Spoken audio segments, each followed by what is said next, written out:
Hello guys, welcome back. So today I'm gonna take you through something very simple. It's all about how colonies are being formed. Every now and then I usually talk about sample streaking.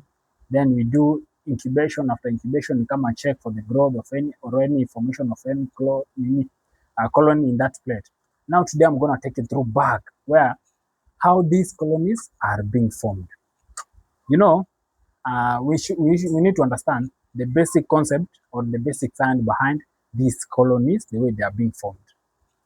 And after understanding that, you get to understand all the process, how these colonies they are being formed.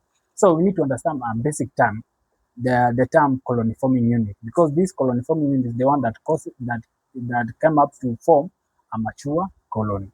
Now we need to define what is a colony forming unit, and it's just simple. It's the smallest micro is the smallest viable microbial unit that is able to produce a visible or a naked colony under a defined culture. Just simple like that. That is a colony forming unit. Now we need to understand the science behind it, the colony forming unit, whereby colony forming unit may include different things. It can include the bacteria, those are fungal cells. It can include the yeast cells. We can have the chain cells. We can have the single cells. So those, all of them, they are colony forming unit, because I've just told you that one colony forming unit is not as the same as one bacterial cell, but one colony forming unit is the same as one visible colony. Hope you understand up there. So we need to understand the step or the stages whereby this colony starts from the point of origin, from the 0 point to whereby it form a mature colony. Now, this comes with the first step. The first step, we have inoculation of that sample in a plate. Inoculation is just basic. We suspect we have a sample. We suspect that sample has that microbial organism or that microorganism. So we do what we call inoculation, and inoculation is done in this plate. So this inoculation, after inoculation, we do incubation. Now we are done with our inoculation. After that, since we go to the c.f.u formation on the surface of the egg, that is the second stage. Since that sample we are suspecting to have a microorganism, when it is treated on the, or when it is inoculated on that plate, a c.f.u is formed. Since we are suspecting that sample to have what? A microorganism, then the c.f.u formed is just present on the surface of the agar. Now, these c.f.u are the ones that are responsible for the formation of the colony. Now, the other stage is now called the lag stage, whereby since the c.f.u are inoculated on the media and media contains the nutrients, is able to supply those media is able to supply the nutrients to the c.f.u. The c.f.u is not able to adapt the new environment. Now the new environment is down the media, because the first environment was what? Was where the sample was obtained. Maybe it was a urinary tract infection. The environment was the urinary system. Now the new environment is now the media.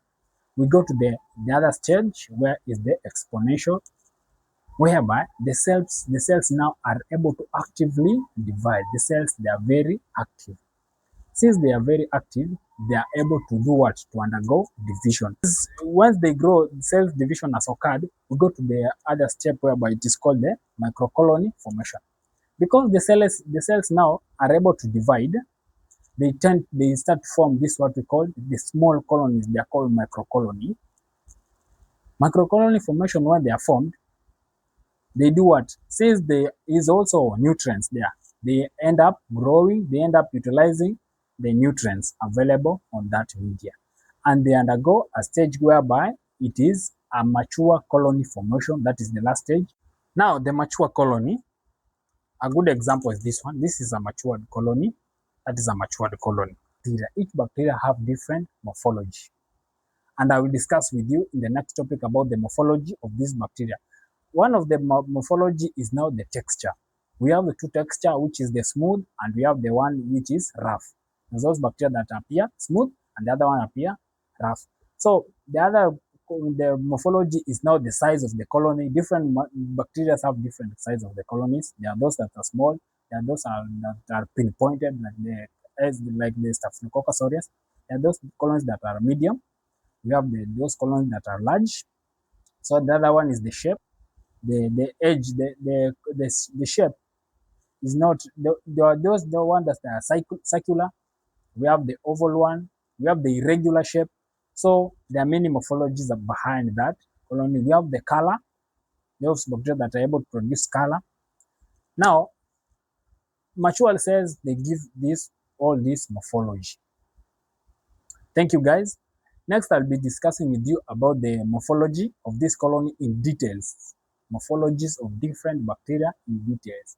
Because there are many morphologies. We have the raised, we have the flat colonies, raised, we have the small, pinpointed, medium size. So make sure you stay tuned because next one I will be discussing with you the morphology. And of course, also we'll be discussing about the media, different types of media, the purpose of the media. So make sure you stay tuned because something good is also coming. Thank you, guys. Make sure you like, make sure you share, and make sure also you save because it is very useful and it also help you in future where you have not understand. Stay to our channel and subscribe to my channel. Thank you, guys. Let's continue.